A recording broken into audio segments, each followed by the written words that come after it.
Hello, this is Christina. I am part one or part two, whichever way you want to look at it, of Rustbelt Hippies.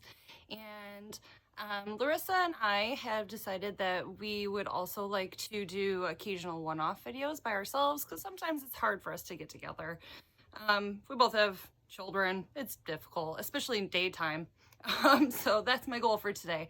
Drop my daughter off at preschool and I am here to talk about yarn during the daytime with better lighting. So yeah, I am coming on here mainly to talk about my business, Bone and Birch, a little bit more, and to let you guys know that I'm having a big sale this weekend. On Saturday, it will be my 32nd birthday, and so I'm going to have a 32% off sale for Saturday and Sunday off of everything in the shop. So I will probably, there won't be a coupon code, I'll just have the sale listed. So everything will already be marked down for it. So you can just go in and if you want to buy stuff, awesome. And if you don't, that's okay too. Because I'm sure we all have a lot of yarn that we really need to get through. So yeah, I wanted to come in here and talk about my yarn a little bit. So Bone and Birch Needleworks is a company I started a little over 2 years ago. Sorry, my cat just came in to see who I'm talking to, I'm sure. So I started Bone and Birch Needleworks a couple of years ago. I originally started dyeing, natural dyeing because I grew up doing historical reenactment. And so I have this other side hustle that I do. It's another technique of fiber arts that's called null binding. It is essentially the ancient predecessor to knitting and crochet. And I, don't stop it, leave it alone. So I make items in null binding and I sell them to Viking and Roman reenactors mainly. So that's how I started natural dyeing, because I wanted things to be a little historically accurate. And then I started selling yarn to knitters because I had a lot of extra yarn. I couldn't make stuff with all the yarn that I had started dyeing because it just, it kind of snowballs a little bit. So I started selling yarn to knitters, and then I've been a lifelong crocheter. I started as a kid and then would come back to it and leave it and go back to it again. But I've always crocheted. This hat is actually a crochet hat. But yeah, I figured if I'm going to start selling yarn to knitters, then I probably need to learn how to knit. Thank you, Lola. Yeah, so I started knitting last year, really. I'm a very new knitter, but I think because I had no idea what I was doing, I kind of stepped into it a little more fearlessly than I normally would. Leave it alone. Why you gotta mess with it? I'm sorry. So when I started knitting, I started with mittens and socks and then sweaters right away because I was too naive to be intimidated, really. So it may seem like I've been knitting longer than I have, but I have not. I'm still very clueless as to a lot of things. I ask Larissa all the time how to do stuff because I'm like, what does this mean? I'm gonna YouTube it. I don't understand. But yeah. So I started selling yarn to knitters and I figured I should learn how to knit. It's something I've always wanted to do anyway. I just could never really comprehend it. So started knitting. And now that's what I do mainly. I spend most of my time knitting. I don't really crochet as much anymore. When I do, it's usually Tunisian crochet because that's my favorite kind. I just love the fabric that it makes. I think it's so dense and squishy and wonderful. And I used to make Afghans out of it all the time. And yeah, I wish I had more hours in the day so that I could spend them doing yarn art stuff. There's just never enough time, especially when you have kids. Most every waking moment is dedicated to them and keeping them alive and fed and happy. But anyway, back to the yarn. I wanted to come on here and show off some of the yarn that I have that's going to be in the sale. I've got a lot of sock sets. If you don't know, Larissa and I are currently running a natural sock knit along, make along, crochet along. It can be any fiber art that you want. But we're hosting a natural sock cal, and the whole point of it is to make socks or slippers for yourself with yarn that has no synthetics in it. So she and I both run yarn businesses where we do not dye with synthetic fibers at all. We enjoy woolly wool, non-superwash, no nylon or anything like that. So yeah, we have lots of sock sets available for you guys. She has obviously her separate business is Fuzzy Green Fiber, so go check her website out. She has an Etsy account as well, but most of her information is on her website. That's where most of her updates go. And mine is all on Etsy. I'm Birch NW, which stands for Needleworks, on boneandbirchnw.etsy.com. So that's where I sell all my stuff right now. At some point I'll get a website, but you know, when there's time. So I was going to come on here and show you some of my yarn. So I have lots of sock sets. This is a DK weight sock set.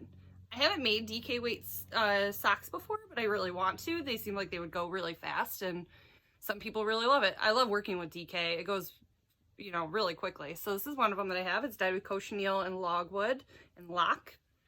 This is another one that I have. It's dyed with dandelions and cochineal and chlorophyllin. That one, excuse me, is also DK.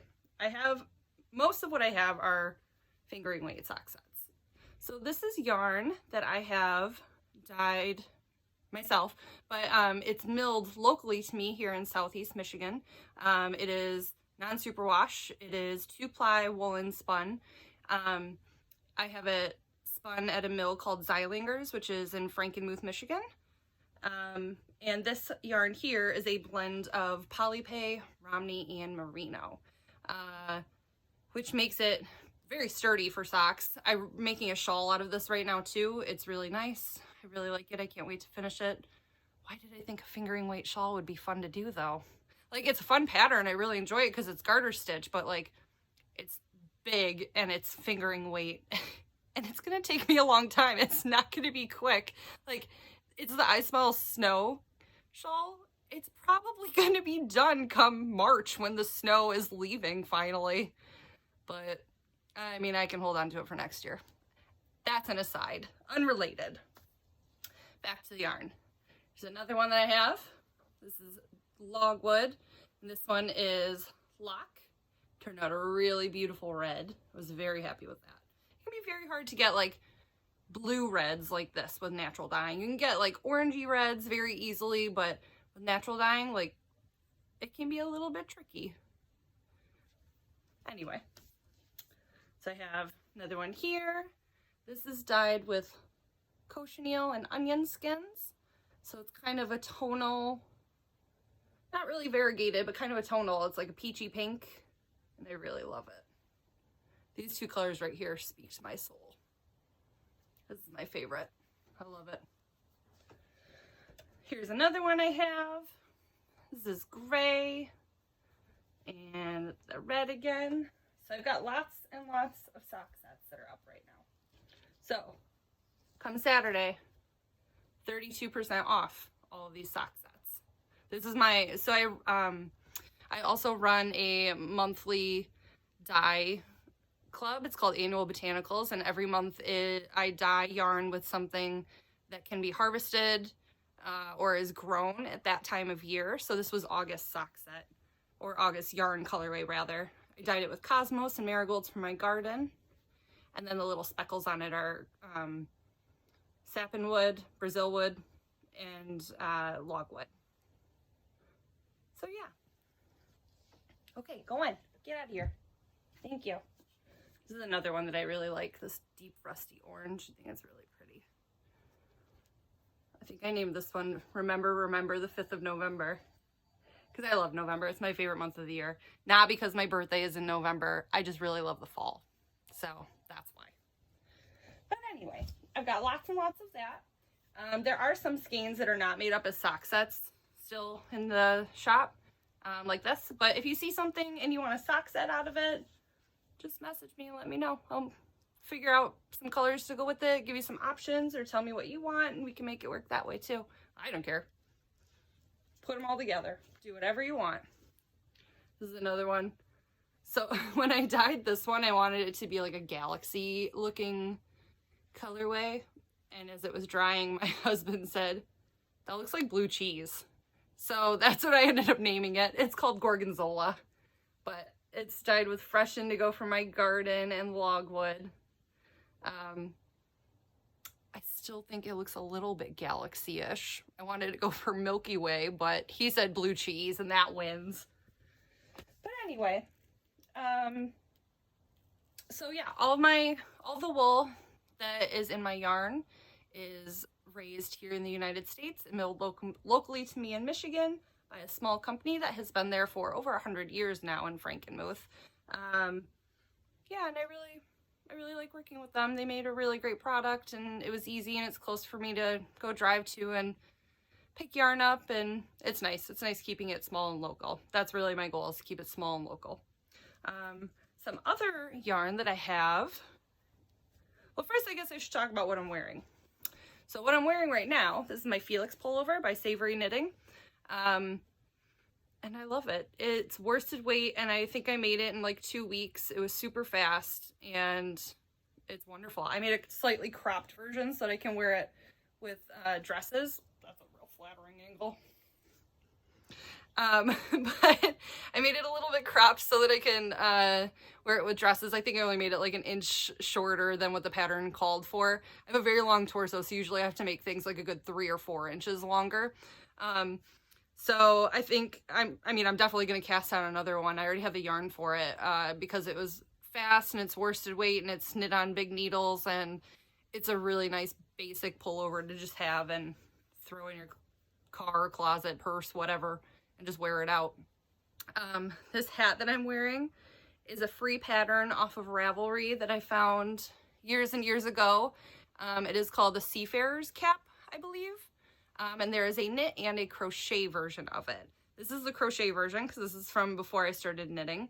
And it is, here's my hat head. So most crochet hats are worked in a circle up. That's how most knitted hats are done too. This one is done from the bottom up. It's worked vertically like this. And this is called back loop only ribbing. So it's basically like a bunch of slip stitches, and it makes it incredibly dense and squishy, and it almost looks like the crochet equivalent of brioche. It's really nice, and it's great for hat brims, and this is my go-to hat pattern. I have made probably a dozen of these or more, and I really love them. Oh, and the yarn on the inside, this is the yellowy orangey color. It's yarn that I dyed with black walnuts. This was one of my first natural dye attempts years ago. But yeah, it made for a good combination with the purple. So the yarn, this yarn up here is actually the same yarn as this. Unintentionally, I did not mean to like matchy-matchy it today. But this yarn is actually, this is not my yarn at all. This is yarn that I got at Joann Fabrics, which is a big box store here in the United States where a lot of people can get their yarn at. Sorry, the cat's really interested in being in this video. So I bought this on clearance in August, I think it was. And it is 100% pure wool. It's non-superwash, and it's wonderful. I've been buying it for years, and I really love working with it. And it is, I got it on clearance for $2.50 a skein, or a ball rather. This is it. Patton's classic wool worsted. Super cheap. Normally you can get these for like, I think $6.99 a piece, but Joann sends out a million coupons every week, so you can get them, you can get anything there for like 40% off. These never go on sale there because they're 100% wool. So they put a lot of their non-natural fiber stuff, or non-natural fiber yarn on clearance all the time. Or not clearance, but they put it on sale, so you can't use coupons. But these ones, yeah, you can use it. So I got like a whole sweater quantity for under $20, and it's all 100% wool, and it was very affordable. And I mean, you just want to check dye lots, make sure you have the same thing, but yeah, it goes to show you that you don't have to spend a fortune making sweaters or getting into knitting or anything. It can be an expensive hobby, obviously, especially when you buy stuff from small dyers, indie dyed yarn. You know, you spend like between 20 and 30 some dollars a skein. It adds up really quickly. So it can cost a lot of money, but it doesn't have to, you know. I made this sweater for under 20 bucks, not including your time. Your time is worth money. Remember that. I also have some small, like if you like this took me 4 balls of yarn. I made like the 3rd size maybe. I sized down a little bit because I want it to be a little more form-fitting and not have as much ease. So I want to say I did like a 43-inch bust on it, so maybe the 3rd size. I'm usually like a 45-inch bust. But I used 4 balls of yarn, 4 skeins, hanks, whatever. It was just, I want to say around just under 1,000 yards, I think. But yeah, I made it out of 4 of these, and I have enough. I have this color right here in my shop right now. This is enough that you can make the same size or a smaller one. Make a Felix out of that. And I have in this worsted weight.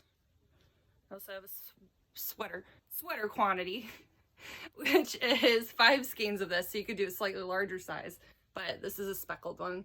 It's a white base with purple and yellow and green speckles on it.